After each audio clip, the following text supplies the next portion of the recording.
Hello everyone. Hello Pichu.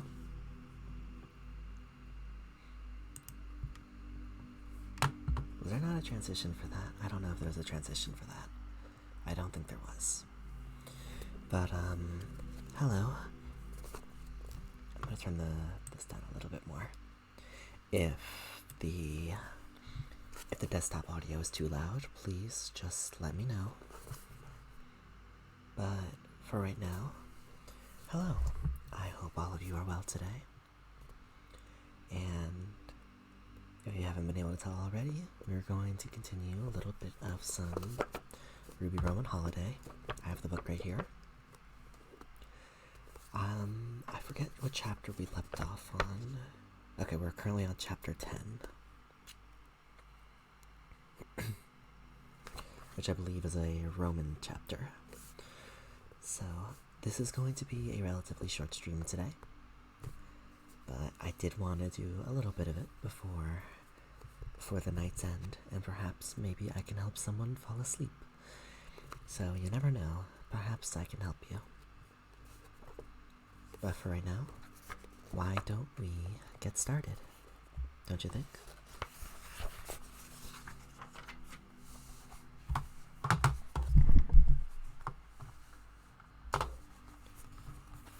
Okay. Chapter 10. Rival. Roman stepped out of his apartment building holding a white paper bag in his cane. He spotted the unmarked police car across the street and sauntered toward it. The cops inside watched as he approached the car, opened the back door, and slid in. He slammed the door shut and noted there were no handles on the inside. "Good morning, gents," Roman said. Said the driver. "You're Roman Torchwick," said the other. "The guy who robbed the bank yesterday." "That's right. You got me, boys." "Great." The driver stretched his head. "So I'm done, and this is Looney. We have some questions?" Yeah, starting with, what's in that bag?" Looney said. "I almost forgot. This is for you." Roman handed the bag forward. Looney flinched, but Dunn grabbed the bag. "You're turning yourself in, and you brought us a present?" Dunn opened the bag before Looney could stop him. "What's wrong with you, Dan?" Looney said. That could have exploded or something." "With me in the car?" Roman hissed and shook his head. "Just a peace offering." "Donuts!" Dunn said excitedly. "Don't..." Dunn bit into a donut and started chewing. Red jelly dribbled down his chin. "Eat that," Looney said. "Finished. He probably poisoned them." "You're a very suspicious man. You should be a detective," Roman said. "Don't get him started," Dunn said, his mouth full. Looney took a powdered donut and sniffed it. He gently squeezed it and then rubbed some of the powdered sugar between his finger and thumbs. "These are fresh." "Nothing gets past you," Roman said. Looney looked at the bag, which was marked with the logo Dough to Go. He peered out the windshield at the Dough to Go shop just across the street. "I picked them up just this morning," Roman said. "How do you do that? We've been staking out your place since last night," Looney said. "It was disappointingly easy," Roman said. He had noticed the car from his window before he went to bed, and it was still there in the morning when he woke up. But he certainly wasn't going to confront the boys in blue before he had his morning cup of coffee. And he thought it would be nice to remind them that he was always one step ahead of them. Of course, other than the beautiful view in his apartment, Roman had chosen his building because it offered many exits, some less obvious than others. For some reason, the many people who could afford to live there were also the kind of people who wanted to come and go unnoticed. Looney scowled. "Then why turn yourself in?" "I realized the error of my ways and wanted to give up my life of crime, etc., etc." Roman laughed. "Kidding, of course. I just figured we would cut to the chase. Actually, skip the chase entirely." "And you aren't going to resist?" Dunn said. "Mate, don't eat all of those. You didn't even want them." He grabbed the donut bag from his partner. "Aw, you ate my favorite kind." Look, we have the same goal here. You want to get the praise for bringing me in? And I want to talk to your boss," Roman winked. "All right, if you say so." Dunn started the car. The car drove several blocks over to the police station, then past it, picking up speed. Roman smiled to himself. Just as he'd thought. These guys either weren't real cops, or they were accepting pay from someone else. Whatever their job, they were terrible at it. Roman would never want someone like them working for him. This is why he didn't want anyone working for him. Good help was hard to find. They kept driving north into the commercial district, the beating heart of the city. Roman sat back and pulled out a cigar. Looney looked at him in the rearview mirror. "No smoking." Torchwick lit the cigar with a grin. "Arrest me." "I have asthma," Looney grumbled, and lowered his window. Roman puffed on his cigar and blew a stream of smoke toward the front of the vehicle. Both of them coughed. Roman chuckled and enjoyed the ride. After 10 minutes, the car parked behind a cozy restaurant named Just Right. "End of the line," Dunn said. The two men exited, and Looney opened Roman's door for him. "Come with us." "I didn't know this was a date. I should have brought flowers instead of donuts." Roman checked the time on his pocket watch. "A little early for dinner, though. I haven't got an appetite yet." "Get in there." Looney shoved Roman toward the door. Roman shot him a dirty look. "Sorry," Dunn said. "Sorry? Stop treating him like a guest. He's a prisoner, remember? If the boss doesn't want him, we'll turn him in for the reward," Looney said. "Reward, huh? How much is it? Maybe I'll turn myself in." "Again," Roman said. Roman stepped through the back entrance of the restaurant and found himself in a kitchen. It was nearly empty except for a man wearing an apron and a chef hat, holding a butcher knife. He was taller than Roman, wiry, and strong-looking. "Carnation, take his weapon," Looney said. Roman held up his cane. "This thing is just for walking." "We saw the video of the robbery." Roman hesitated, but then he handed Melodic Cudgel over. Carnation put it in the drawer below the counter and locked it. Then he jerked his head towards the double doors leading into the dining room. He slowly sharpened his blade and followed Roman with his eyes as he walked by. The dining room was mostly dark, since it wasn't open for business this early in the morning. The gaudy decor with the fancy crystal chandeliers, gold trim, and mirrors everywhere suggested this was a place you needed reservations for, probably at least a year in advance. The tables had the white tablecloths and elaborate glass centerpieces, already set with silverware. It was clear where Roman was meant to go. One table was lit in the center of the room, with a heavy-set man in an expensive suit waiting at the table for two. The cops nudged Roman over. "Roman Torchwick." The man's voice rumbled. He had shoulder-length black hair streaked with gray and a scruffy beard that almost hid his double chin and ruddy complexion. He had triangular eyes, the color of stormy clouds, but most notably, the top of his left ear was missing. It had healed in a ragged line, suggesting that it had been bitten off rather than sliced or shot. Roman bowed.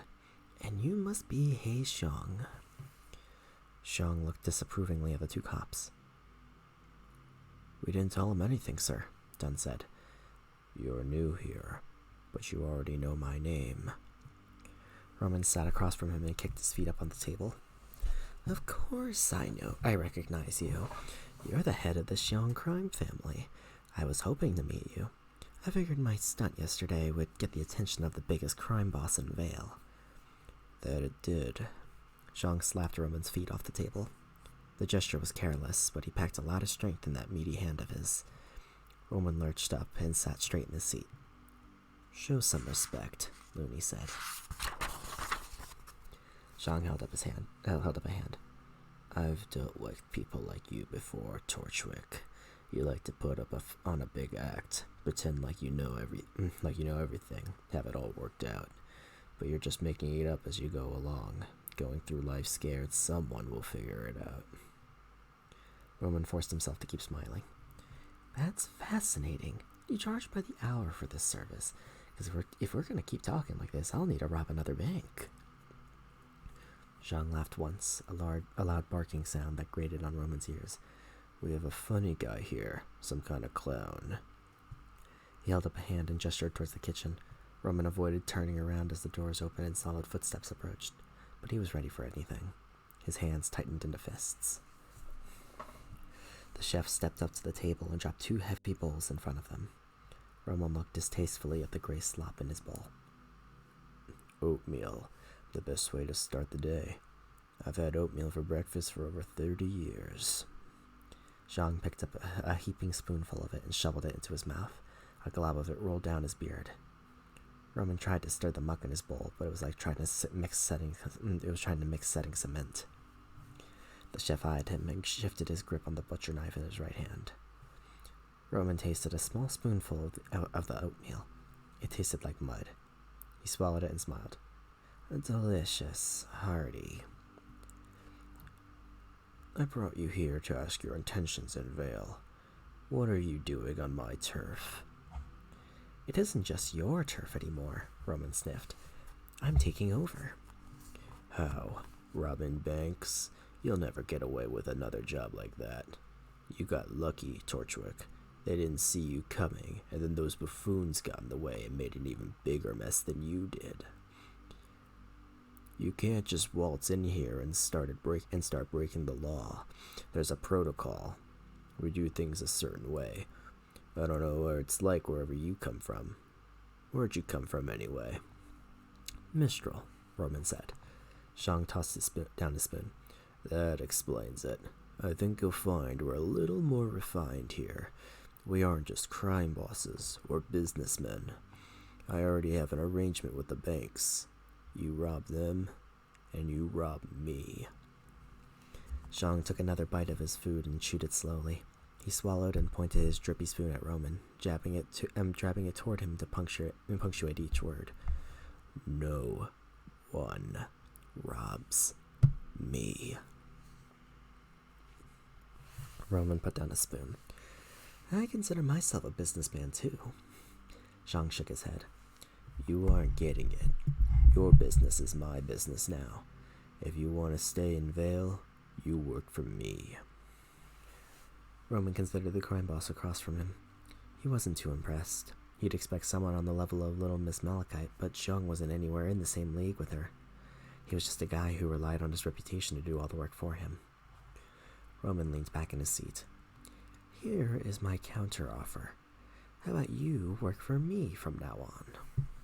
Zhang laughed again. You got some spine, Torchwick. I'll give you that. So that's how it's going to be between us? Afraid so. You should be afraid. Fear is a powerful survival mechanism. It lets us know when we're in danger, in a situation we aren't equipped to handle. Without fear, you sometimes have to learn your lessons the hard way. Zhang turned his spoon slowly. In the shiny silver surface, Roman saw Dunn and Looney reaching for him. Roman slipped under the table before they could grab him, then stood up, lifting it onto his back and flipping it towards them. They dove to either side out of the way. The next thing Roman knew, Zhang had grabbed him in a tight bear hug. He squirmed, but he couldn't break free. The intense pressure on his chest made it harder for him to breathe. Take him, Zhang said. The cops advanced toward him. Then Looney opened his mouth. Mr. Zhang, I don't feel so.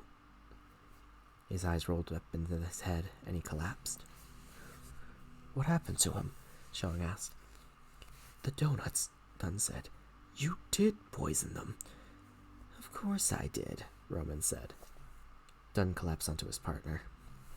Are they dead? Zhang asked. Just sleeping for a few hours. They'll wake up with a headache.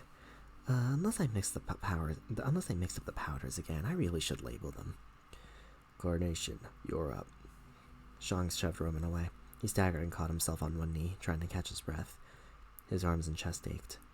The chef slashed at him with his big knife. Roman dove and rolled out of the way.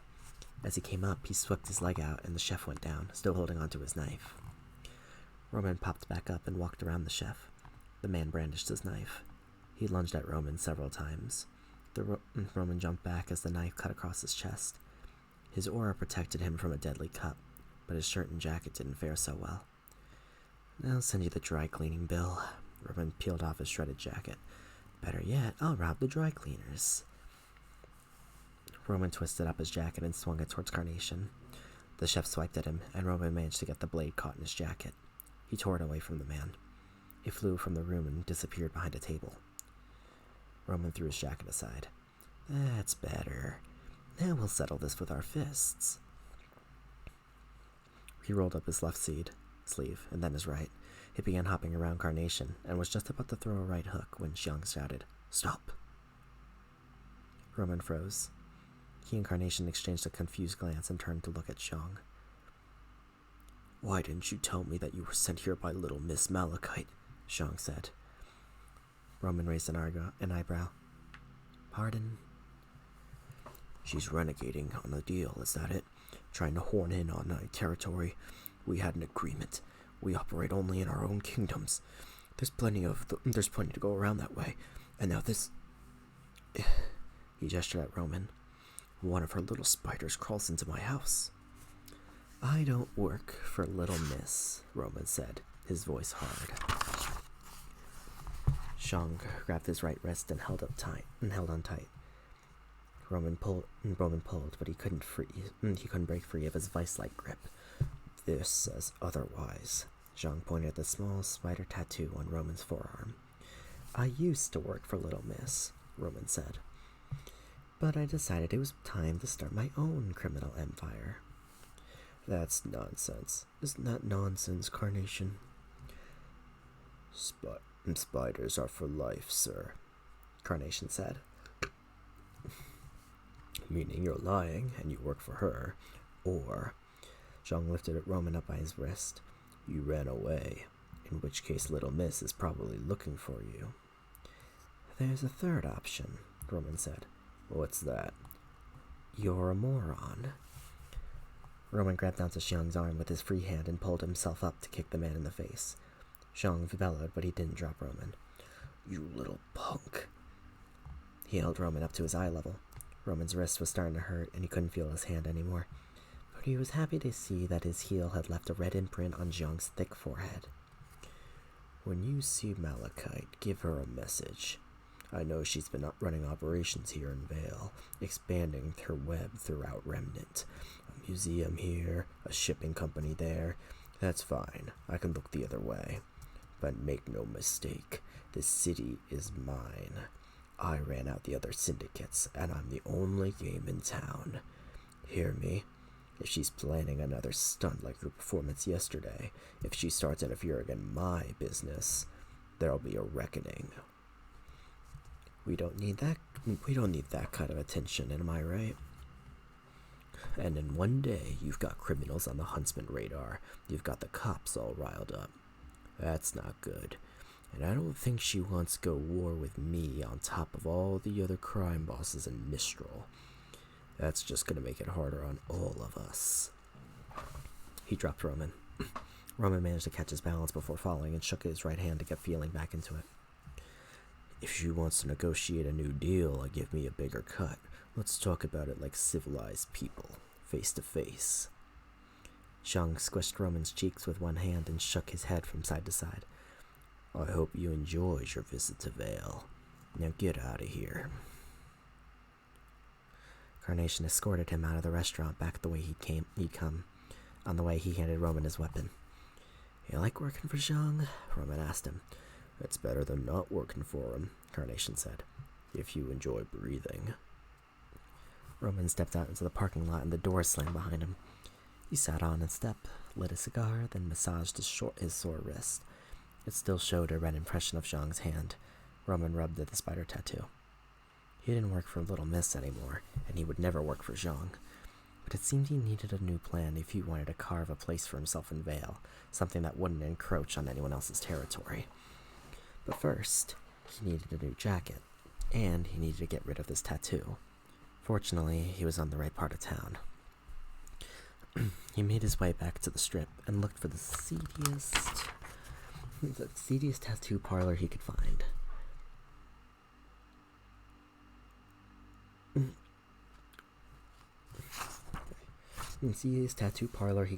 Where he was pretty sure the spider on his arm wouldn't set off any alarms. What can you do with this? Can you remove it? Roman showed his arm to the tatted-up lady behind the counter. Remove your arm? She reached behind the counter and pulled out a bone saw. Sure, but it's gonna cost you, and it's gonna hurt. Roman frowned. I was thinking something less drastic. I want the tattoo gone. Oh, right. She looked disappointed and stowed the bone saw away. She studied that spider tattoo for a moment. It's a shame. Good work. It's good work. Shame to erase work like this. She took out her scroll and sketched for a few moments. Might be easier to rework it. How do you feel about pumpkins? She held up her screen to show him a drawing of an evil grinning face carved into a pumpkin. I like its attitude. You can do that? Pay me enough and I can draw anything you want. I'm in, Roman said. She led him to a dimly lit back room that looked like a surgical theater. A bright spotlight illuminated a chair with a frightening array of straps and buckles. "It's still gonna hurt, though," she said as she readied her needle. "It always does when the past catches up to you."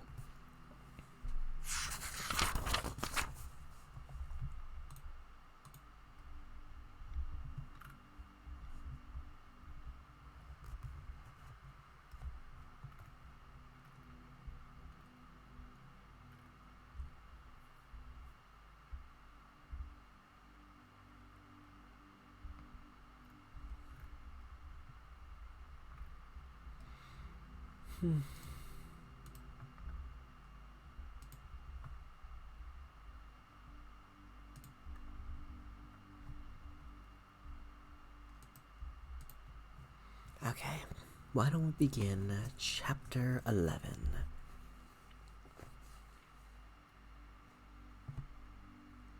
Chapter 11, Trivial Pursuit. The novelty of living away at Lady Browning's academy wore off in less than 24 hours. Trivia had never thought she'd miss her parents, and the bedroom that had been her prison for so long, but it turned out at least they had given her privacy. She hadn't slept a wink in her... Oh. Hey Faith, thank you so much for the raid. Welcome everyone. How are you guys doing? So, for those of you who don't know, my name is Green is Imril. Pleasure to meet ya. I'm a variety streamer who primarily plays viewer-based games and story-based games. Of course, hey Faith, how's it going? What's with the dots? Oh! Hope everything's okay. Good, just trying to be quiet. It's text on a screen, Faith. I appreciate it though. But hello, I hope you're doing well. I think actually I can do I can do it like this. So normally I do,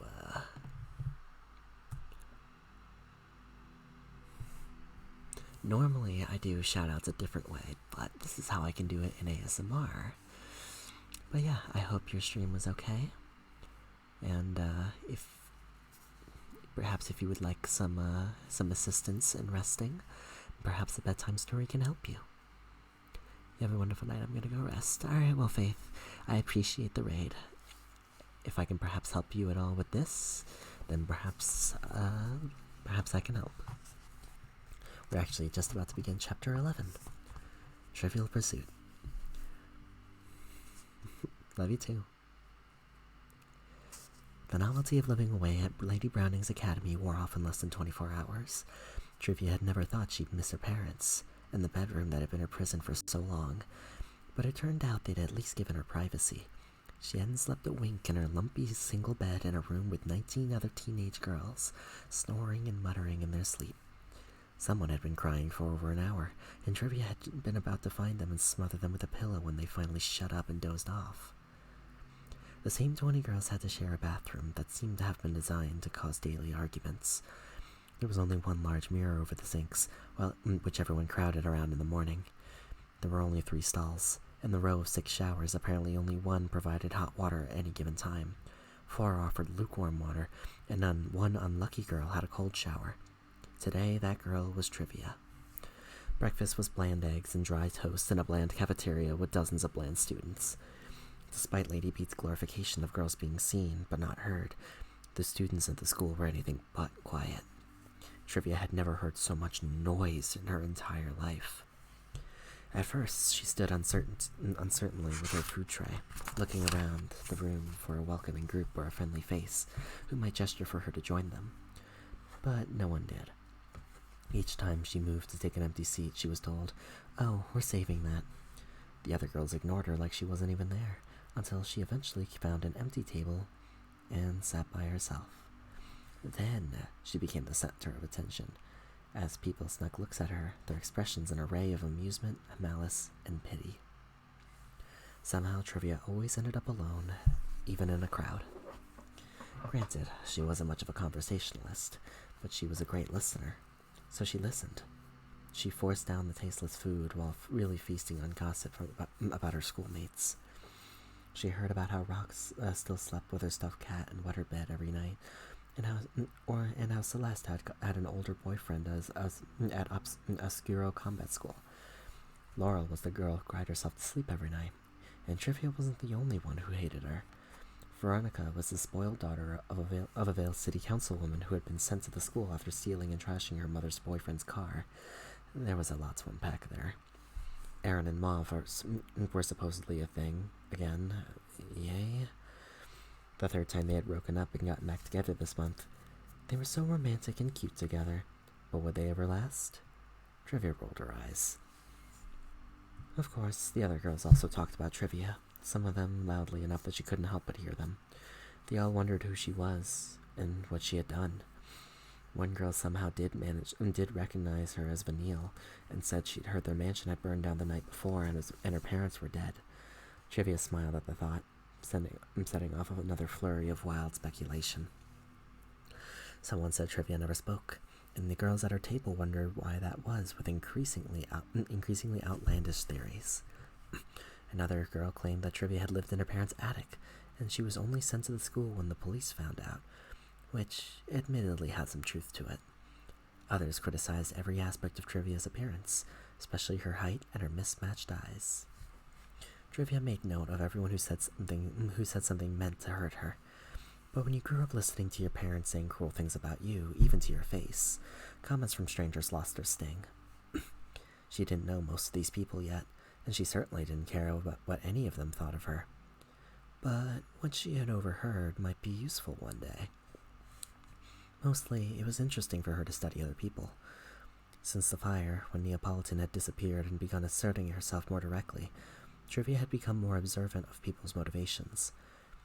What people decided to say aloud, often more about them, who they were, and what they wanted, more than anything else. And most people talk way too much and reveal more than they should.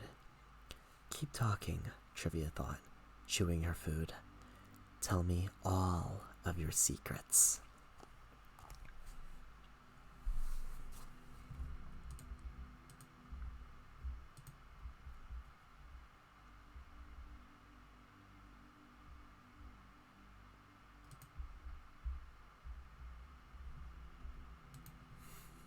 Picking up gossip at mealtimes and in whispered conversations between bed and in the halls were always the highlight of Trivia's day. After 3 days of school, she was certain that she was dying of boredom. She had been understimulated at home, sure. But here, not only were students not allowed to leave the grounds without permission, but also they weren't allowed to watch videos or play games, and their reading material was strictly controlled. She was living her worst nightmare. One morning, Lady B was actually instructing them on how to walk. Remember, posture, girls. Keep your heads high, back straight, chest out, Lady B said. Several girls tittered at that and pushed their bosoms out. Trivia rolled her eyes and focused on keeping her balance. Slouching had never been much of a problem for Trivia. She was short, so she always tried to stand as tall as possible. But Lady Beat's lessons to teach her girls how to be more aware of how they sat and stood and moved, to listen to their body and what it was telling them about their feelings, gag, had at least showed Trivia that she did slouch sometimes. When she was depressed or upset, she almost tried to pull herself in, to disappear. And before coming here, she had been depressed and upset a lot. Of course, it was one thing to concentrate on not slouching when you were sitting at your desk, and quite another thing when you were balancing on a tightrope 20 feet in the air, with no net below you. Lady B believed in tough love, without the love part. Trivia worked her way across the thin wire with her arms out, stretched on either side. Head high, back straight, chest out. She smiled. Okay, that was a little funny. Surprisingly, thinking about those things helped keep her mind off the fact that she was in danger of falling and prevented her from overthinking every step she took. She strode across the 10-foot gap quickly and seemingly effortlessly, a few feet ahead of the girls on the other ropes. Trivia gave a deep bow on the other side. Lady Beat led the others in a round of polite clapping. Ladies did not make unnecessary noise, and all the girls were here to learn how to be proper ladies. which, of course, the very notion of that practically made Trivia sick. But she had to admit she was very, very good at this stuff, and she loved it. The physical lessons, learning to study movement to really control yourself and your facial expressions, were some of the few bright spots about living at Lady Browning's Preparatory Academy for Girls. Trivia enjoyed acrobatics classes, ribbon, fencing, even ballet. It was everything else that bored her out of her mind. The social etiquette, cooking, cleaning, sewing. Actually, sewing wasn't that bad, but the girls at the school were forced to make clothes they would never wear, high-fashion items that would be sold at boutiques throughout Vale, like the ones Trivia used to shoplift from. Meanwhile, they all had to wear the same drab uniforms since distraction was a neighbor to destruction, as Lady B liked to say. Trivia missed destruction. In fact, Trivia actually missed her home. A little bit. The real problem at Lady Browning's Preparatory Academy for Girls was the girls, Trivia thought, as the Malachite twins shot angry looks at her for her terrible crime of beating them across the ropes. Melanie and Militia were the worst of the lot. The popular pretty girls had singled Trivia out and turned the others against her. So much for having a fresh start and making real friends.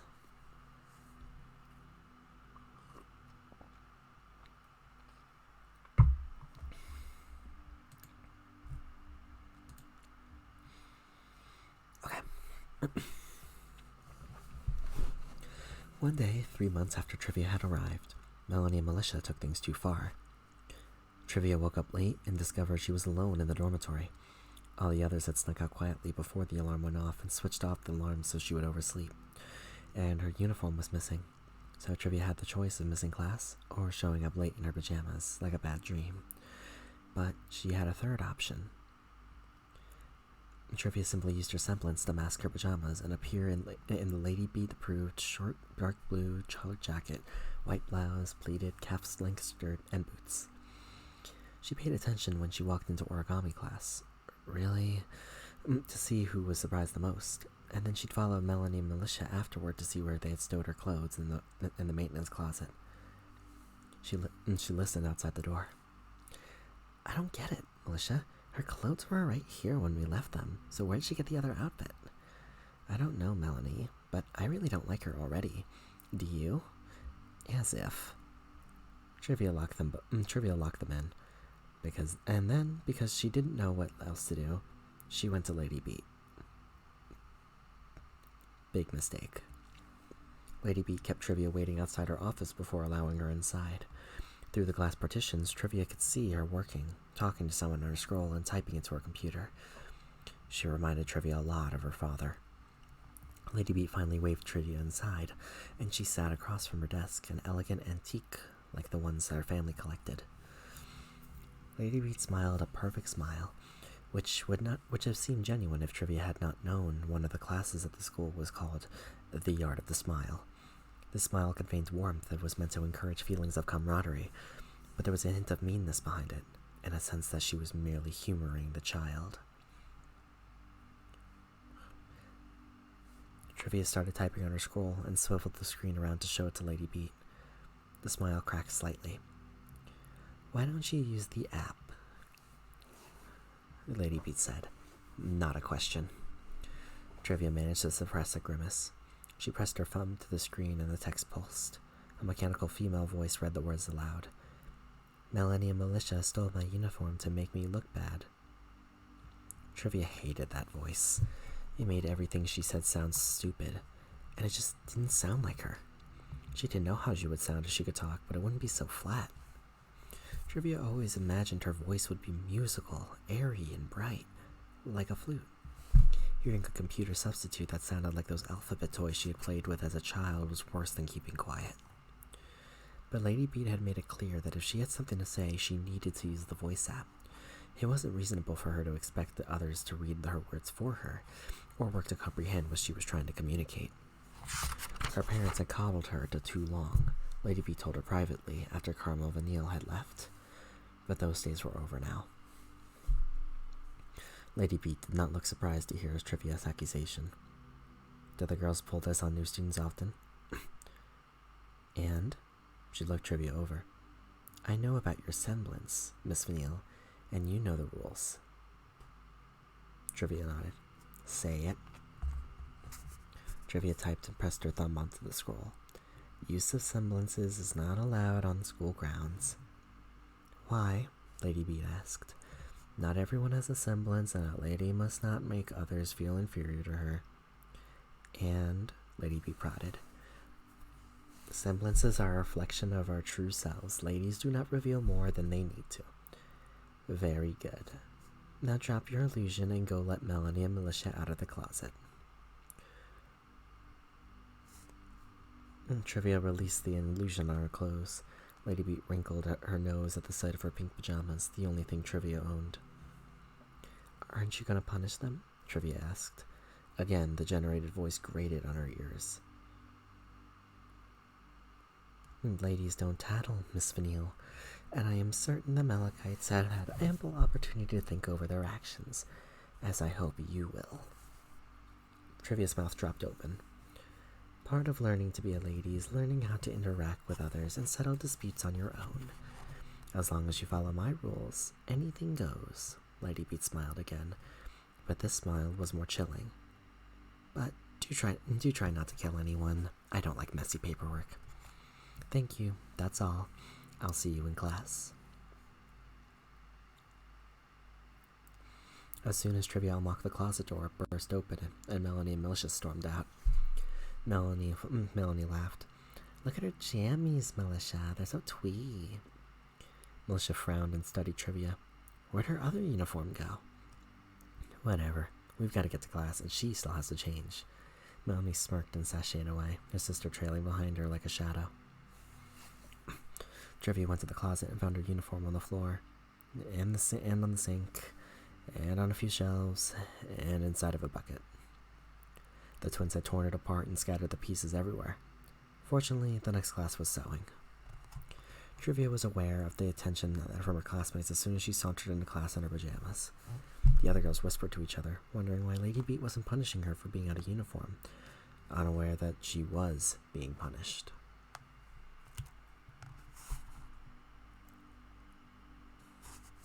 Trivia thought back to the conversation of Lady Beat's office. The headmistress clearly expected her students to fix their own problems without involving her. Breaking the rules meant she would have to get involved as a disciplinarian, which meant double the failure. What was Trivia expected to do? As the old saying went, you can't put the moon back together.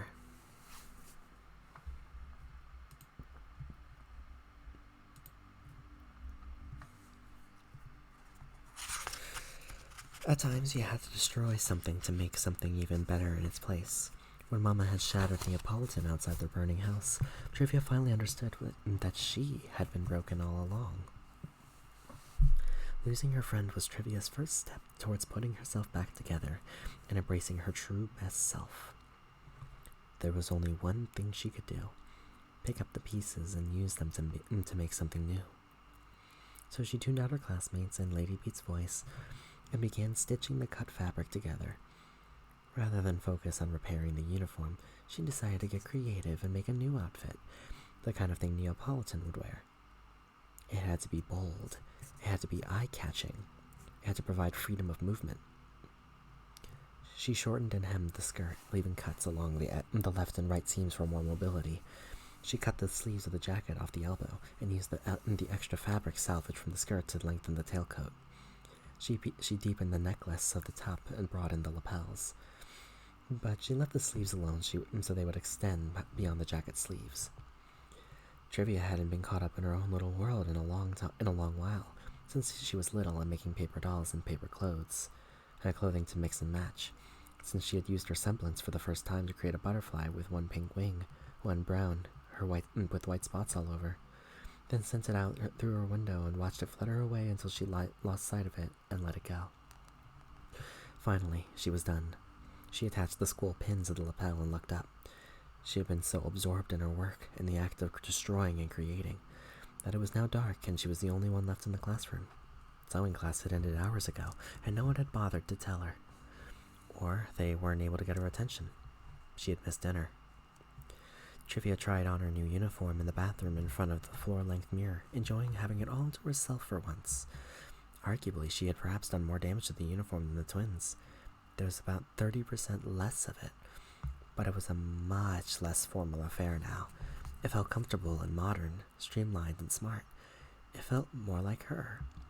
Wearing this, she almost not quite knew or remembered who she was, not as a student or a daughter, but as Trivia Vanille. She wrinkled her nose.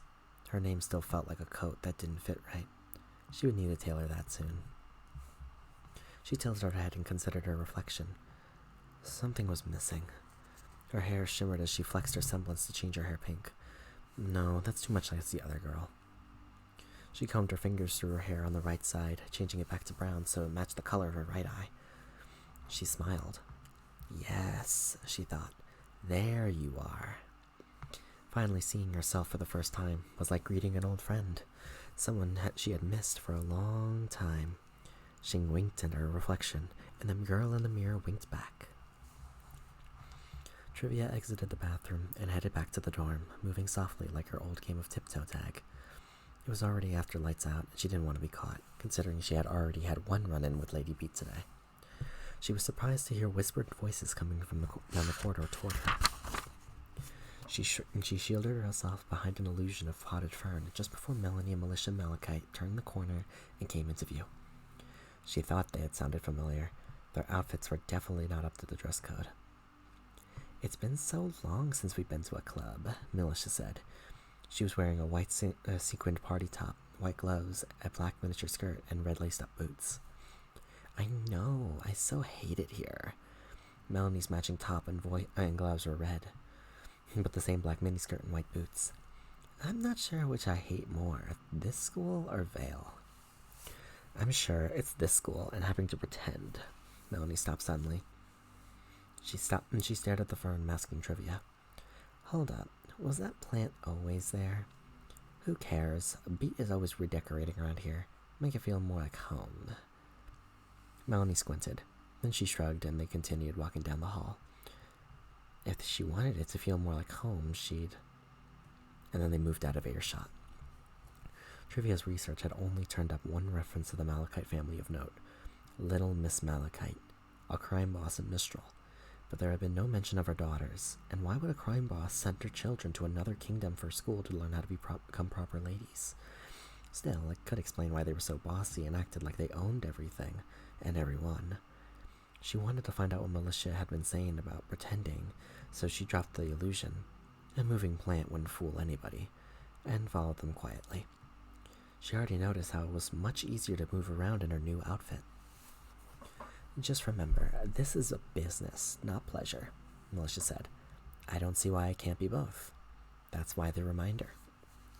It sure sounded like they were planning to go clubbing tonight, but that would require them to leave school grounds, and that was the #1 rule that guaranteed expulsion if you broke it. Correction, if you were caught breaking it.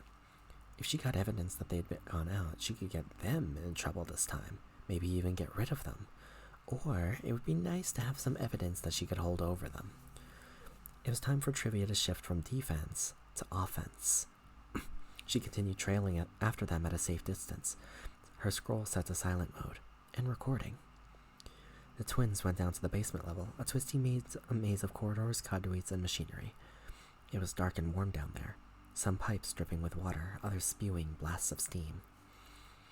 Trivia repeated the turns they took, so she'd be able to find her way again. Right, straight, left, right, straight. And there was a steel door marked, "Alarm will sound if opened." Militia pushed the crash bar on the door and it opened. Trivia paused, listening. No alarm. She waited for the girls to be far enough away that they wouldn't notice her exiting behind them. She pushed the crash bar and held it in as she eased the door open so it wouldn't make any noise. Before she closed it, she tested the handle from the outside. It was locked and she didn't have the keys. She reached into a pocket. That's right, she had pockets now, and retrieved a small scrap of leftover fabric from her uniform. She jammed it into the strike plate of the door so the door wouldn't be able to latch closed.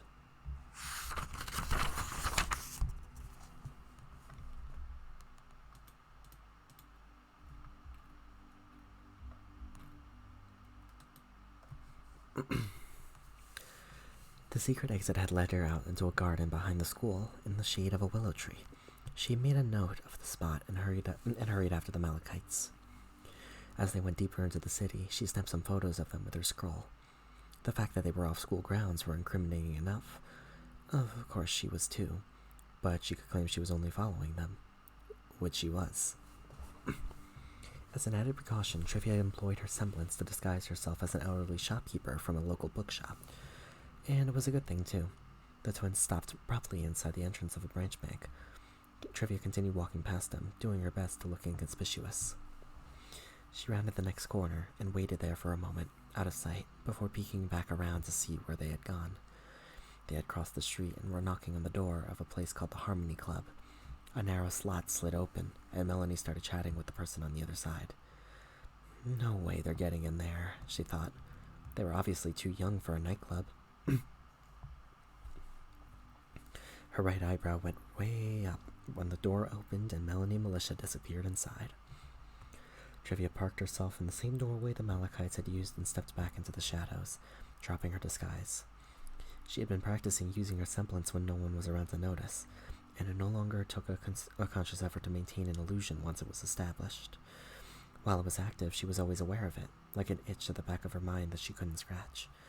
The longer she kept it running, the longer and more complicated the illusion, the more distracting it was. She couldn't see through the mirrored glass of the windows, which reflected the glow of the street lamps. There was only one way to find out what was happening inside. She was tired of just watching. She wanted to be doing something. Trivia was deciding on a disguise that would allow her to infiltrate the club when someone crashed through one of the club windows and thudded onto the sidewalk. Trivia's eyes widened. The man groaned and got up, using a cane to pull himself to his feet. He ran a gloved hand through his orange hair to shake out the broken glass and looked around on the ground until he found a brown bowler hat. He scooped it up with the hook of his cane and adjusted it on his head. He started to walk away, but he paused when Melanie and Militia jumped out the broken window. You're coming on a little strong. If you girls wanted to dance, all you had to do was ask. But please, you're going to have to take turns. I know you've never liked sharing. Trivia smiled. This guy had a flair about him, keeping his calm after being thrown out a window. The twins slowly moved in separate directions to flank him. The only thing we want to ask you is what you're doing here, Melanie said. I was just checking in on an old friend, but you aren't the last two people I expect to run into here. Isn't it way past your bedtime? We'll sleep when you're dead, Melanie said. I'm surprised your dear mother let you come to Vale all by yourself. Well, tell her hi for me. The man gave him a jaunty wave and started running down the street. Tell her yourself, Melanie said. Trivia hit record on her scroll just in time to catch Melanie executing a series of cartwheels towards the man, the heels of her shoes glinting in the streetlights. Blades hidden in her shoes, Trivia thought. Great idea. The man spun and blocked her foot with his cane, the sharp point of her heel an inch from his throat. He twisted the cane, hooking her foot, and spun, propelling her towards Militia, who was doing a gymnastic flips toward him. Militia flipped over her sister and landed her feet in the man's chest, breaking off of him and somersaulting backward. He staggered back, a hand on his ribs. Cute, he said. Flattery's not going to work on me anymore, Militia said. I was referring to your moves, not you. Meanwhile, Melanie had recovered and ran toward the man. He dropped to her hands and spun her legs around in the air behind him. Duck, Trivia thought. The man did. Her heels just missed his head, knocking his hat to the ground again. Trivia felt like she should be doing something, or maybe she just didn't want to get in on the fight. But who should she help? She didn't know what her history was, but it seemed clear that the orange-haired man hadn't provoked this fight. He looked like he could hold his own, though. But if Trivia had helped Melanie and Militia, maybe they would see her differently and stop bullying her. If they were grateful, maybe they could even become friends. Trivia stepped forward. Then the whole situation changed when 3 black cars rolled up and blocked the man's exit. Their doors opened and men spilled out. Large, angry men. Trivia had the feeling she'd stumbled into something much bigger than she ever could have imagined.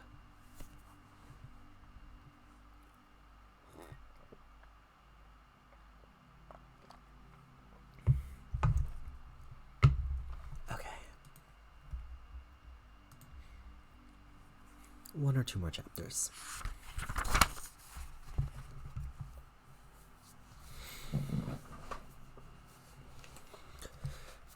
Okay. As Roman Chapter 12, Double Trouble. As Roman enjoyed a delicious steak dinner with honey wine, a former colleague from Mistral, he had a distinct impression they were being watched. He liked it that way. These days, wherever he went, stares and whispers followed him. That was the price of fame. Roman's face was everywhere, on the news, on wanted posters, and online. Naturally, Roman had ignored He Chong's friendly advice and doubled down on his crime activity over the last few months. He did make an effort to steer clear of places that did business with the Zhang family. No sense in asking for more trouble. But that left him with banks and convenience stores that were unprotected and unprepared. Law enforcement was a joke. They knew how to deal with a crime organization, but they had a harder time catching just one guy. Roman had no underlings who could give him up, willingly or unwillingly. Other criminals had no incentive to cross him, and some of them even seemed to admire him. For now, Zhang seemed to be watching and waiting. He said his piece, he clearly expected the police or Little Miss to take care of the problem sooner or later. Meanwhile, Roman was carrying on the longest, most successful crime spree the city of Vale had ever seen. Even some of the public seemed ready to glorify him as one of the exciting things to happen to Vale in a long time. As long as he wasn't causing them any direct harm, he gave them something to talk about. He was practically a folk hero. This is a great cub, honey. You're doing well for yourself, Roman said. Sweet of you to come by, she said. When this hits the tabloids in the morning, I expect business will get even better. You didn't have to do that. Roman flashed her a smile. I probably owe you. You definitely do, she laughed. When Roman had started working for Little Miss Malachite, she had reassigned Brick and Mortar's beat to him and Chameleon. Roman, after all, had pointed out that they could be doing a better job, and promised that he was the man to do it. So collecting the loyalty money from the Luck of the Mountains has become his job, which was how he'd gotten to know Honey. She had turned out to be fascinating to talk to, and not just because of the sound of her voice. He wasn't surprised at all when she had worked her way out of the lower levels of Mistral and started a new life in Vale, with her own club. You ever think about the old days? She leaned toward him. Her light skin sparkled with red dust, a statement about how much money she had and her daredevil nature. A stray spark could blow her up, and maybe her club along with it. But it was also a striking fashion statement that looked good on her. Too often, he said. I'm the same, she said. When do you go on? He asked, gesturing to the stage on the back of the club, currently featuring a live band. He had brought earplugs to muffle Honey's singing. As much as he loved the sound of her voice, he liked being in control of himself more. I don't do that anymore. She took a sip of water. I'm trying to keep a low profile in Vale, but I wouldn't expect you to know anything about that.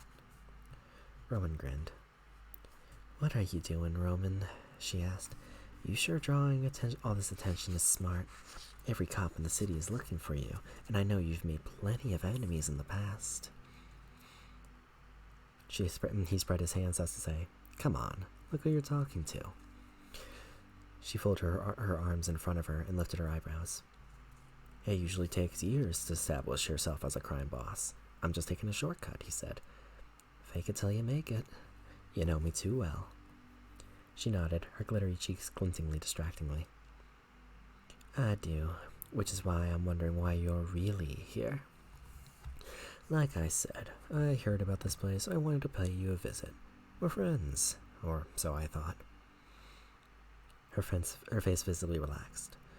Good, because if you're looking for a partner for one of your ridiculous schemes, I don't do that anymore either. She glanced over his shoulder and groaned. Uh-oh. He wasn't completely surprised when he looked up and saw Melanie and Militia Malachite walking in.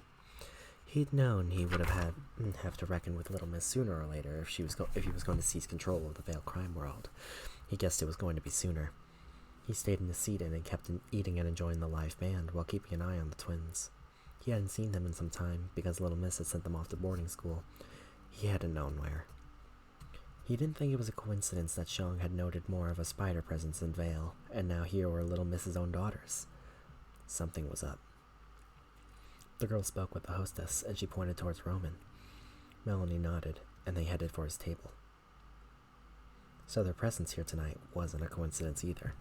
Someone had tipped them off, and they had come looking for him in particular. Roman rose.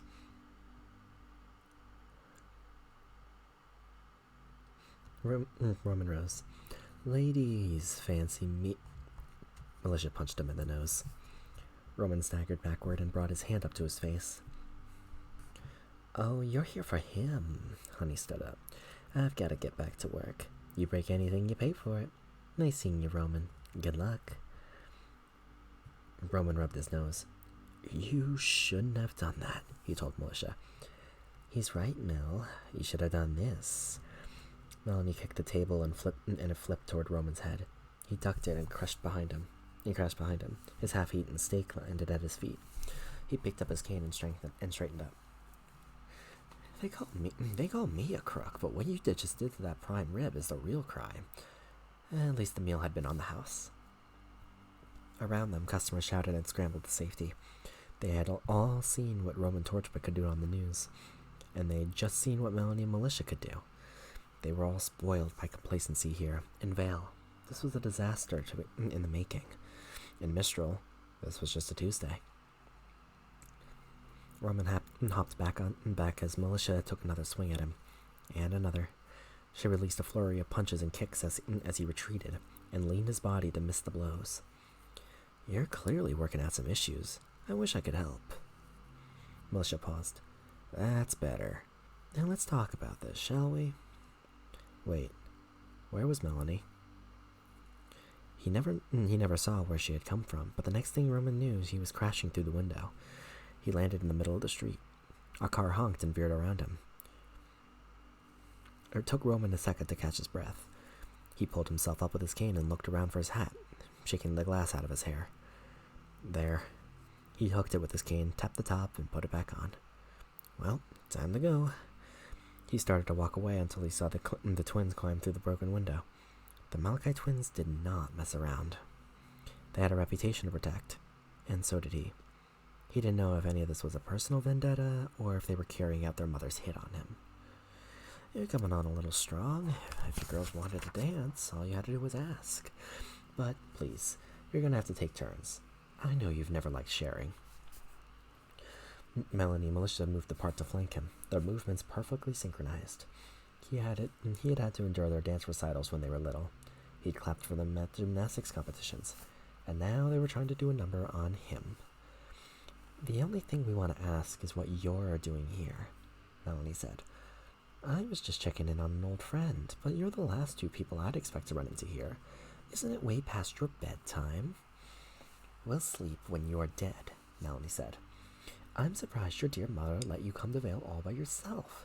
Well, tell her hi for me. Roman waved and then made a break for it. Tell her yourself. Melanie cartwheeled toward Roman. Melanie cartwheeled toward Roman. He heard the click of the blades as they slid from her shoes. Roman brought up his cane just in time to block her foot. Up close, he saw the blade an inch from his throat. He twisted his cane and hooked it around her foot, then he spun, pulling her around 360 degrees and releasing her to tumble toward Militia as she black-flipped toward him. Militia just cleared her sister, and her feet hit Roman in the chest, knocking him back. She launched herself off of him and twisted around midair to land on her feet. Roman rubbed his chest. Cute. Flattery's not going to work on me anymore, Militia said. I was referring to your moves, not you. Melanie reappeared on his left. She leaped into a handstand and spun her legs around him. Roman dropped to his knees just in time, but his hat went flying off. No more Mr. Nice Guy. He didn't want to hurt the little brats, despite everything, but he couldn't let them take him down. He switched the cane to flare mode and started to get up. And that's when everything went sideways. Unmarked cars screamed down the street toward him. He flinched when it looked like one might hit him, but it turned at the last moment and stopped. He looked behind him and found he was blocked on 3 sides. The doors opened and a dozen goons piled out onto the street, all of them training their guns on him. They weren't dressed in Little Mrs. colors, but he knew the Spider Gang member when he saw one, even if their tattoos weren't visible. He stood up anyway. So, Little Miss is moving in on Vale. I guess that's the real reason she wants to shut me down. Melanie laughed. Get over yourself. You're not a threat. You're a distraction. But you're turning up the heat and jeopardizing her operation. What operation would that be? Nice try. Not, Melanie said. It might be hard for you to believe, but it doesn't concern you. You should be happy. You're going home. Roman shook his head. You'll have to kill me here, because there's no way I'm going back to Mistral. Did Mother specify dead or alive, Mel? Melisha asked. Excellent point, Mel. She did not. Roman was startled to see a little girl with pink and brown hair waving at him from the alleyway behind the Malachite twins. Not waving, gesturing for him to come over to her. Roman immediately returned his attention to the brats, hoping he hadn't tipped them off about the girl behind him. None of the other spiders could see her because of their vantage points, and the fact that they were solely focused on him. Roman loved alleyways. They were second nature to him. But unlike in Mistral, most of the alleys in Vale were dead ends. There was no reason to trust a stranger, and he didn't see how going down there would help. But he also didn't have any other options. All he needed to do was get by Melanie and Militia. There was nothing for it. He was just going all in. Roman dashed towards Melanie and Militia. Just as he reached them, and they tried to grab him, he fired a flare straight downward and held onto his cane. The force of the explosion knocked the girls back and propelled Roman upward. He landed on his feet just in front of the alleyway and ran inside. The girl was there. Up close, he saw that her eyes were as mismatched as her hair. One was pink and one was brown. She was also older than her diminutive height suggested, maybe about the same age as the Malachite twins. She wore some kind of school uniform, a dark blue business jacket and miniskirt with a silver pin on the lapel depicting the 3 connected spirals. He followed her down the alley until they came into a wall. Great. He looked up, but it wouldn't be easy to scale the walls. He was still boxed in, and the spiders had him cornered. Dead end. Lots of bodies were discovered in one-way alleys like this in Mistral. Eventually. How's this supposed to help? He asked. The girl closed her eyes, and suddenly a brick wall appeared in front of them, blocking off the alleyway. Her pink hair flickered and faded to the same brown as the rest of her hair. When she had opened her eyes, their color hadn't changed, only the expression behind them. She was surprised. The wall was some kind of illusion, but when he reached out, it felt just as real as the wall at the back. He heard muffled shouts from the other side. Where is he? Where'd he go? No way he could have gotten past us. Someone banged on the brick wall, but it held. I didn't think Torchwick had a semblance, one of the spiders said. Well, it'd be just like him to keep that under his hat. Roman felt the top of his head. His hat was gone. The girl was looking Roman up and down like she was trying to memorize every detail. Who are you? Is this? He gestured at the wall. She put a finger to her lips. She leaned her head toward the alleyway and cupped her hand around one ear. Listen. Roman listened. There he is. He's getting away. Footsteps pounded back the way they came, just as the fake brick wall disintegrated and disappeared. Roman reached a hand out tentatively. The wall, which had been solid a moment ago, was completely gone as if it had never been there. After him, Melanie shrieked. A spider car raced past the alleyway with a squeal of tires. Get Torchwick! He snuck up to the edge of the alley and peered around the corner. The street was empty now except for the broken glass from the club window, and his hat crushed in a tire track. They'll pay for that, he thought. He heard gunshots and looked down the road. The spider cars were speeding down the street, and gang members were shooting at him. The running figure was far away, but it was dressed like him, right down to the cane. He looked back at the girl who saved his life. She was leaning against the wall, eyes closed, breathing fast. He didn't know how, but she was generating that duplicate Roman and leading them away.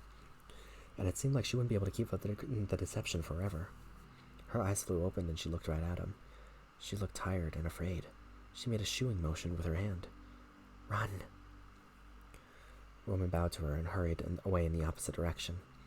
He would live to die for another day, but he was irritated. He didn't like owing anyone anything, especially not his life.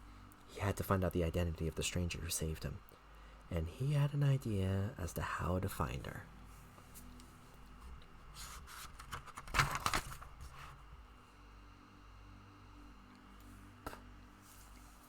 Okay. We'll do one more chapter and we'll call it.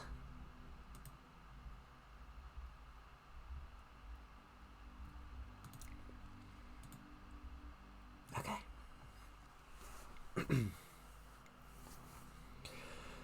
Chapter 13. New Girl.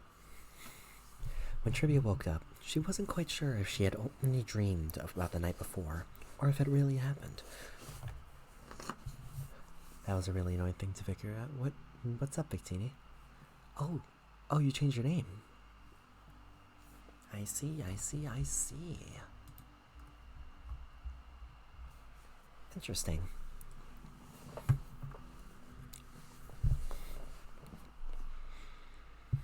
She had been so drained from creating two illusions at once, the wall being the largest she had ever attempted, and the duplicate of Torchwick the first she'd ever sustained from long distance. She was sure she had left his attack curse even more confused when he ultimately faded away before their eyes, she thought with a grin. Torchwick. She had no idea who he was, or why she saved him.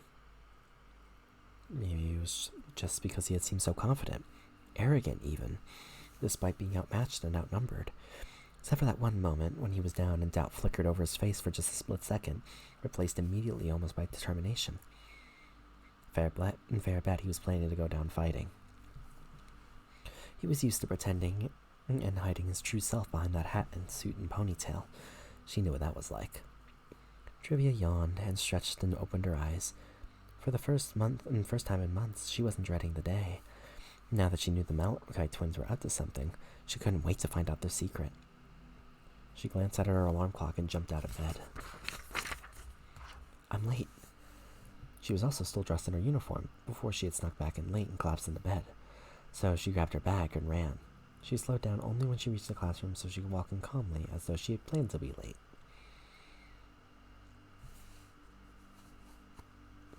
Everyone turned to look at her. Several girls gasped and stared. What? Trivia looked around, a little perplexed. It wasn't that shocking that she was so late. What did she do to her uniform? Some of the girls whispered. Oh, that. Trivia had forgotten that she'd modified her uniform after Melanie and Melicia's little prank. She spotted them in their usual seats in the back of the room. They looked as tired as she felt, and annoyed. They were probably not too pleased that Torchwick had slipped through their fingers, but they didn't know it was because of Trivia. Trivia winked at them, and they looked at each other in surprise. What did she do to her hair? Another girl said. Trivia reached up and felt her hair, worried that someone had cut it in her sleep. Another bully had tried that shortly after Trivia arrived at school, but Trivia woke up just in time, grabbed the shears, and slashed the girl's cheek with them. The other girls started making fun of her, calling her scar-faced, and hadn't bothered Trivia again. Trivia's hair was all there, but when she tugged on it, she noticed that the right side was pink again. This time, her semblance had done it unconsciously once her aura had recovered enough. She smiled. Lady B clapped her hands. That's enough, girls. Trivia, thank you for joining us. You're late. Please see me after class. Now take your seat. Trivia nodded and hurried to her desk. Today's class was diction, which normally Trivia found excruciating, but Lady B wouldn't allow her to sit it out. She said it would do her good to follow along with the other girls anyway, in case she was able to speak one day or could communicate by mouthing the words. She also made Trivia use the voice synthesis on her scroll when it was her turn, which just seemed unnecessarily cruel. But that gave Trivia an excuse to use her scroll during class, which was normally off limits. First, she used the selfie camera to get a look at her hair. It seemed the Neapolitan was here to stay. She had tried to summon her friend many times since the night of the fire, but after seeing her mother shattered it like that, she just couldn't make it appear. Until now. She had realized that Neil was really just another aspect of herself, but this made it feel, well, real. She twirled a finger around a lock of her pink hair. She caught Melanie watching her. She pulled down her eyelid and stuck out her tongue. "Melanie," Lady Beat said.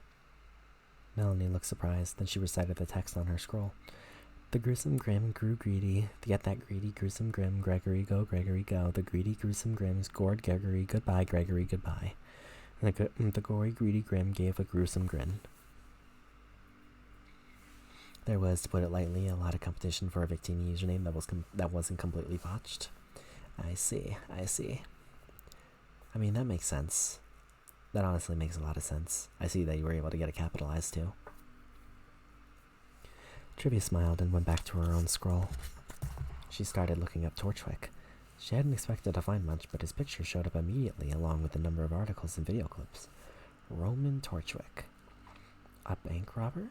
Trivia thought excitedly. I rescued a bank robber. Every article said the same thing about him. Armed and dangerous, unstable, violent.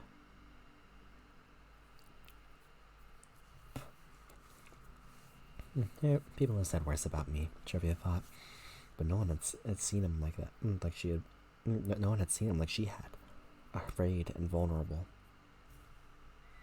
There was a reward for any tips that led to his arrest in Vale.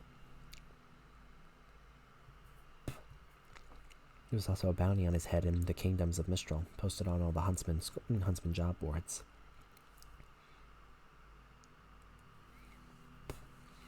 For example, if I wanted to add a simple I at the end, it would have had to look like Victini before it became available. Yeah. Again, when you have Pokemon usernames especially, you gotta be kind of unique with it.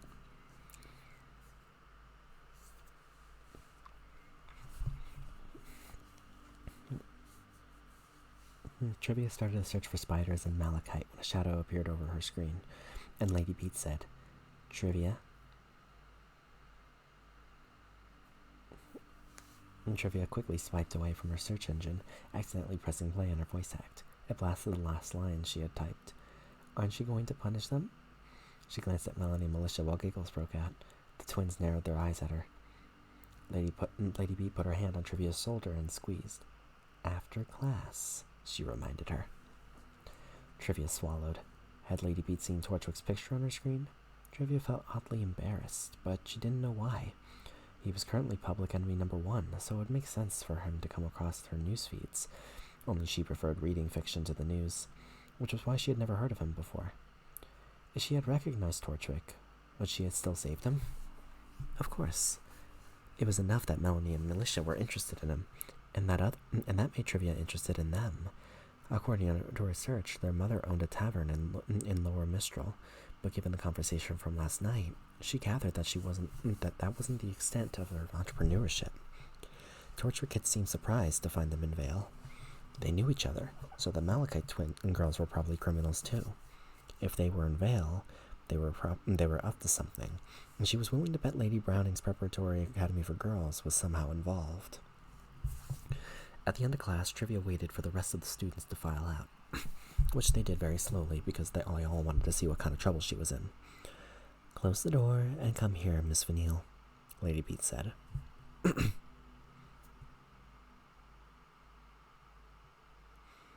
Trivia followed her orders and stood in front of Lady Beat's desk. The woman steepled her fingers and looked her over. "You've changed, and I'm not referring to your new hairstyle or your suit, although, obviously." Lady Beat rose and walked around Trivia. "You look good. Contrary to popular belief, the clothes do not make the woman, but they can reveal so much about a person. Do you know why we have a uniform at this school?"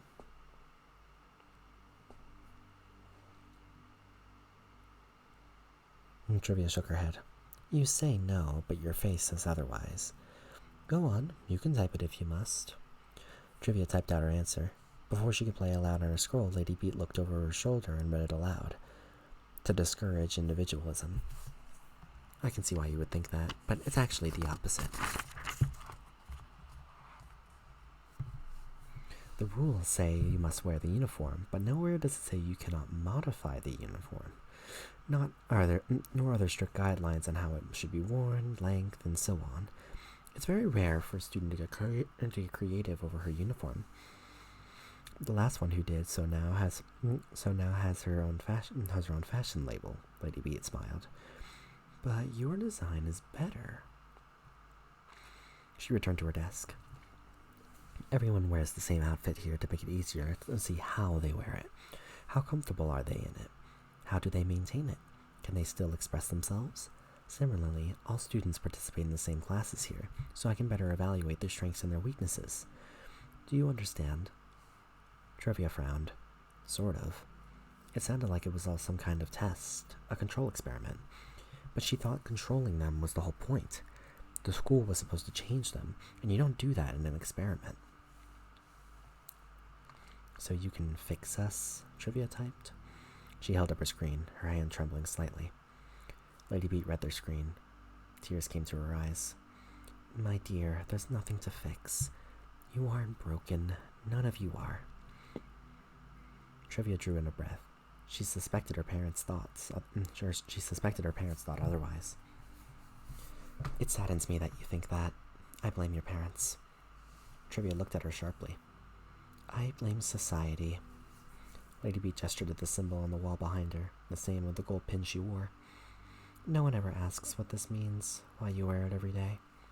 3 spiral shapes connected at their center. We are ruled by thirds. In fashion, we combine no more than 3 colors. Our personalities are defined by the ID, the ego, and the superego. We have our best instincts, our worst impulses, and the expectations of society, always vying for control. But our goal is harmony. She gestured to the symbol. Balance. She sat down. If you let one aspect dominate or suppress another, things can spiral out of control. When you remove one from the other, you have chaos, but bring them all together, and you have something... She leaned back and smiled at Trivia. Something beautiful. Trivia's mind was spiraling now. She had thought she was going to be in trouble, because every time she had done something unexpected, something that strayed from what her parents wanted, she had been punished for it. No place had seemed to have more rules than Lady Browning's Preparatory Academy for Girls. But individuality, breaking the rules, was what Lady B wanted? Trivia threw up her hands in confusion. I thought we were supposed to follow the rules, but you want us to break them? I wanted you to learn the rules and think about how to bend them. If you must break them, don't get caught. We are expected to follow the rules, but when we do, we aren't rewarded. We are simply expected to follow more rules. Never question them. Never try to change them. Lady B clapped her hands. No, thank you. If you want to get ahead in life, all you need to do is appear to follow the rules. As you know better than anyone, appearances can be deceiving. Trivia tilted her head. Why are you telling me this? I wanted to apologize to you, Miss Vanille. I underestimated you, and because of that, I failed you. You're bored here, aren't you? Completely. Trivia shook her head. Lady Beat winked. You're a natural at deception, and I should have seen it sooner. Your talents are being wasted, and so I am inviting you to join the advanced curriculum at the school. Trivia's eyebrows shot up. Did you think this was all it was? Posture and diction? Girls usually aren't ready for the real lessons until their 2nd or 3rd years, if they are ever deemed worthy. But you, I think, are a special case. With the proper training, you could be spectacular. I'm sure you have... Trivia flashed her screen at Lady B. Yes. No questions? Trivia shook her head. She was practically jumping up and down with excitement. There is one thing I need from you, however. A sign that you are ready to commit yourself completely to becoming the best you can be. Trivia frowned. You seem to have taken an interest in Roman Torchwick. He is a very dangerous criminal, and I have reason to believe he endangers the very existence of this school. How does she know about that? Trivia thought, immediately wary. You want me to stay away from him? On the contrary, I want you to find out what he's planning. If we could help bring him to justice for his crimes, we'd be doing a good deed and get some positive coverage for our mission here. Trivia bit her lip. It sounded like Lady Beat was giving her an assignment and the promise of more freedom, and all she had to do was keep tabs on Torchwick and get closer to him, which she had wanted to do anyway. And Trivia nodded. Please answer with your WhatsApp this time. Trivia Vanille, will you help me capture Roman Torchwick? Trivia typed her response slowly. She pressed play. You can count on me. I know I can. Very well. Go collect your things. Trivia raised an eyebrow. You're moving to your own room.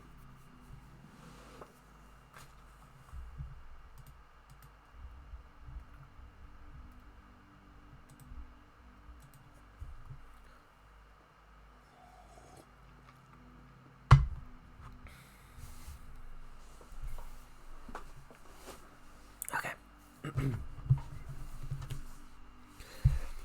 Just as quickly as Trivia's life had turned upside down when her parents dumped her at the school, her fortunes had changed again, only this time for the better. She was now living in the second floor dorm room, which she had all to herself, though it had a bunk bed designed for 2 students. It was a far cry from the room she had at home, but far better than sharing a space with 19 other girls. She even had a private bathroom again. She was also closer to the Malachite girls, who lived on opposite ends of the hall, and her window made it even easier for her to sneak out. Her class schedule now included fascinating lessons such as the introduction of self-defense, social engineering, the art of escape, computer science, and fencing, though at this point she didn't know it meant fighting with swords or selling stolen goods. Either way, she was up for it. It was almost too good to be true, she thought, as she leaped lightly from her window to the tree right outside it. She crouched on a sturdy branch which looked back at the school. What if it was too good to be true? Was she jeopardizing her new standing at the school by sneaking out again? Now that she knew it had all been a kind of test to see what she could do, would she still be scrutinized? If so, she could actually get in trouble by betraying Lady Beat's trust. Or, if she didn't do whatever she wanted without drawing attention to herself, that might be failing. Trivia put her hands to the side of her head and opened her mouth in a silent scream. They really know how to mess with your mind here. Lady Beat had spoken about balance. Trivia stood and raised on one foot, and standing on the other. It was shaky at first, but as she thought about what she wanted and why she was sneaking out, she felt more in balance and stood up straight. She had Lady Beat's expectations in mind, her parents' expectations, and then her own interests. Trivia had always pushed those down, stamped them out. She had let Neapolitan take the risks and take the blame. But the pink-haired girl had really been a part of her all along, a part of her that she hadn't been ready, or able, or allowed to accept. It was time to let her out to play. Trivia hopped to the lower branch and did a somersault to the ground. She clapped for herself and skipped away towards the shops. She went shoplifting first. She needed pink hair dye, so she wouldn't have to keep her semblance active all the time to maintain her new look. She also needed some things to aid in her espionage and her search for Roman Torchwick. A burner scroll, a new computer, a lockpicking kit, and assorted spy gadgets. You could find anything in the city. Some things for fun, books and video games, because you had to treat yourself sometimes, and a few new outfits and accessories, including a gift for someone special. When the shop started to close, she headed back to the school. After a couple of blocks, she realized someone was following her. The hairs on the back of her neck rose and her muscles tensed. Try to give them the slip? Hide? That's what the old Trivia would have done, but she didn't want to run anymore. If someone was interested in what she was doing, then she was interested in what they were doing. She turned and scanned the street. Not many people out, and not many places to hide, but she found the most likely spot, the shadowed entryway of a shuttered noodle shop. She stomped toward it. As she reached it, a figure in a black hooded sweatshirt, black pants, and expensive black leather shoes stepped onto the street in front of her. Her heart raced. She wondered if she had done the wrong thing after all, but she calmed down a moment later. His face was obscured, but she recognized the smirk, that voice. "Hey, kid," Roman Torchwick said. Trivia narrowed her eyes. She drew back her right arm and swung with all her might, whacking me in the face with the shopping bags. He staggered over and nearly fell onto the street, but he caught himself on a lamppost. He put up his hands. He was unarmed. He backed away. Whoa, sorry for the surprise there. It's me. He lowered his hood. With his tousled orange hair, dressed like a street punk, he didn't look much older than her. In fact, he was kind of cute. Come on, Trivia. She looked away with a scowl and crossed her arms. Her expression showed how much of it she was annoyed at herself as well as him. No? Thought you'd be happier to see me. He shook his head. Not sure why. She rolled her eyes. He didn't get it. He snapped his fingers. Hold on, you don't like being called kid. Trivia was astonished. He grinned. Knew it. That's fair. I apologize. He bowed with his hands pressed together. My name is Torchwick. He lowered his voice and he looked around uneasily. Roman Torchwick. Duh. He put his hands behind his head and laughed. Which, of course, I mean, not of course, not to make it sound like I'm famous or anything. Trivia smiled. Sometimes it was better not to talk, because you can end up embarrassing yourself. But there was something endearing about seeing this tough guy unsure about himself, presumably a feeling that he wasn't all that familiar with. And it was awesome that it was her putting him on such shaky ground. Trivia considered for a moment, and she pulled out her scroll and typed the name. She stared at it for a moment. You don't have to tell me if you don't want to, Roman said. Naturally, not that you need my permission, I'm just saying. Trivia deleted her name and started over. She showed him the screen. Nice to meet you, Neapolitan, he said. She had given Neo's name because her own would have been giving away too much information, but in a way it was an even more personal thing to share. When she heard Roman say it aloud, it felt right. It felt real. It felt like her. She was making a fresh start at life, finally becoming the person she had always wanted to be. And she couldn't do that if she was continuing to think of herself as Trivia. So from now on, she would be a Neapolitan. Thank you again for the assist the other night, Roman said. She shrugged nonchalantly. He didn't ask about why she wasn't talking. That was nice. She typed a question. Why were you following me? That's a much bigger question than you think. But you should also be wondering, how did I find you? You don't think I was just randomly walking the streets hoping I'd run into you, did you? She put a finger on her cheek thoughtfully. Good point. How had he found her? She was a little disappointed. Excuse me. She had been looking forward to the challenge of tracking him down and proving herself, but this certainly helped her fulfill her end of the bargain with Lady B. He pulled his hood back up. What do you say we get out of the open and have a private chat? Come on, I'll buy you a drink. He turned and walked down the street, without waiting for her answer, without looking back to see if she was coming. Neapolitan picked up her bags and followed Roman.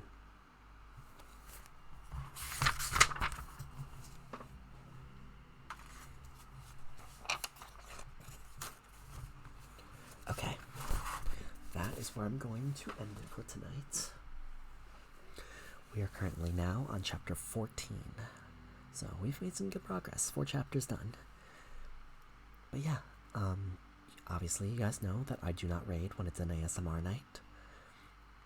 So I hope that I have successfully helped you guys fall asleep, or maybe become a little bit more drowsy, or perhaps maybe you were able to relax a little bit. I don't know. In any case, thank you guys for tuning in to me, and good night.